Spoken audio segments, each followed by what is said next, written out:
Élargir nos idées sur comment mettre en place les activités qui peuvent nous aider à avoir un résultat escompté. Ce qui nous a poussé, premièrement, de s'intensifier ou soit de poser vraiment nos idées sur ces projets, c'est parce que nous avons constaté que la plupart... Merci pour ça, c'est très bien. Ça commence à venir. Ça commence à viendre. Déjà un point gagné. Nous avons constaté que la plupart des agriculteurs arrivent à mettre sur terrain ou soit sur le marché les produits qu'ils n'arrivent pas à bénéficier totalement de ce qu'ils ont travaillé. Avec exemple typique, le marchandise qui est acheté par exemple à Chikapa à 18 000 francs, par manque d'information, vous verrez que l'agriculteur arrive à vendre ça sur place à 8 000 francs. Déjà, il y a une perte. À part ça, l'agriculteur n'est pas en mesure d'étendre l'information pour savoir je peux vendre où et je peux vendre quand. C'est pourquoi nous avons eu en premier lieu mettre en place sur terrain les activités pour renforcer les capacités des acteurs communautaires dans les collectes des données. Avec ça, nous avons comme défi de collecter et diffuser les données sur le marché.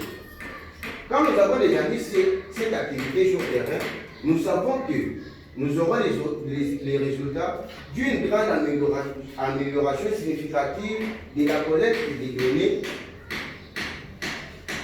et de la disposition et la disponibilité du marché.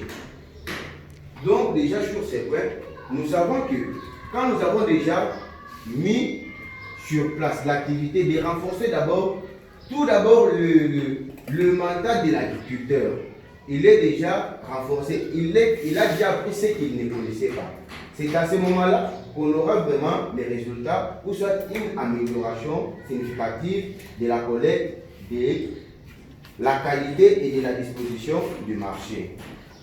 En deuxième lieu, nous avons passé à mettre sur terrain un système de développement d'informations sur les marchés résilients, mise en place des mécanismes de recettes, actions et d'ajustement contenus à un système.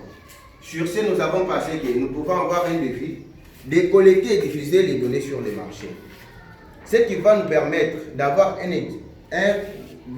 les résultats directs sur l'accès agri des agriculteurs, des commerçants, des décideurs et des informations fiables et à jour. Je peux expliquer sur ces points. Quand tu n'as pas d'informations sur d'abord les produits que tu vends, tu as tes champs, tu arrives à récolter les maïs, tu ne sais pas qu'à Kanama, il y a un problème de maïs. Tu ne sais pas qu'à Kinshasa, il y a un problème de maïs qui se pose. À ce moment-là, tu pourras vendre ça sur place. Tandis que si tu as l'information que non, à Tikapa, à Kinshasa, au Bas-Congo, il y a un problème qui se pose des denrées alimentaires. Déjà, si tu as l'information sur ça, tu sauras que non, je dois stocker le marchandise. Au moment opportun, je vais envoyer ça à Tikapa.